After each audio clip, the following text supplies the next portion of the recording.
If you thought Mobland couldn't get messier, just wait until you see what could be coming next. Yes, you heard it right. Mobland just completed its first season successfully, and it is already time to welcome the second season. So, let's talk about it. Mobland stormed onto Paramount Plus on March 30th, and instantly became the biggest global series launch the platform's ever had. 2.2 million people showed up on day one alone, and I was right there with them, totally glued to the screen. Like, I seriously could not move from my sit for 10 long, but also very impressive episodes. But if you clicked on this video, you already watched the series. So, I'll not bore you with covering what happened in those 10 episodes. However, before moving on to what will happen in the upcoming Season 2, I think we need to talk about how the first season has ended. Harry da Souza got stabbed in the heat of an argument by his own wife, John. And it wasn't on purpose. Which made it even worse. The two of them were screaming, hurting each other emotionally. And then, before we even got what was going on, he was stabbed. I don't know about you guys, but that was one of the most gut-punching scenes I've seen on TV in a while. But I don't think Harry's done for. The way the camera framed it gave me the clue, since we saw that the knife hit him on the right side, which means it probably missed his heart. Well, at least that's my hope.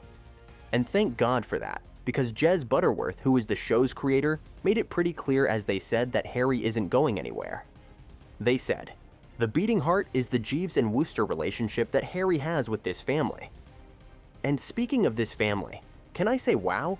I mean, I don't know how, but when we finish the series, the Harrigans are somehow even more dysfunctional than they were in the first episode.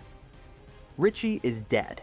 Conrad is locked up, ranting like some kind of Shakespearean ghost in a prison cell. Maeve is scheming as always, but this time she wants Eddie to step up and take the family crown. That would be hilarious if it weren't so terrifying. Last time we saw Eddie, he was nearly strangled by Zosha and Kiko after he tried to kill his own mother. Then he just vanished. But something tells me he's not gone. In my experience, people like Eddie always come back, especially when there's power on the line. But let me know what you think. Conrad, on the other hand, is behind bars, sure, but he's still pulling strings in his own way. If he does go out next season, I fully expect him to take someone down with him. Probably multiple someones. It's going to be messy, that's for sure. Regarding his character, Jez said, "I like the idea of coming in at a point where perhaps their great days are behind them, that he has to meet the challenge of are they going to be able to rise to that? But while the old guard crumbles, someone's got to step up. We know that for sure, regarding Season 2. Right before that disastrous kitchen scene, we know that Harry was making big moves. He turned down Kat McAllister's offer to join her operation. Instead, he went straight to Kevin and said they should take the whole empire for themselves. But the question is, can he actually lead? Or is he going to crumble the moment the pressure hits? Well, we will see in Season 2. And yeah, we don't have an official green light for Season 2 yet. But come on. There's too much momentum here for them not to keep going. The showrunner Jez sounds very optimistic in their interviews, even if he's being a little cautious. They said, "If it's doing that, fascinating and delighting and stimulating an audience, then long may it continue." David Glasser is even more confident regarding the second season. He said, "Yes, there will be another season. Same team, same everybody. Everybody's coming back. One big family." On top of all these names, Tom Hardy seems just as excited about continuing. He said, "The plan is definitely to see more seasons.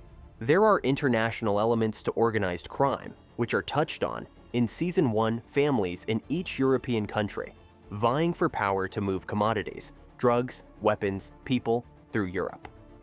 So, based on these words alone, I feel like we are going global in Season 2. But let me know what you think. And while we don't know exactly when Season 2 might arrive, there's hope.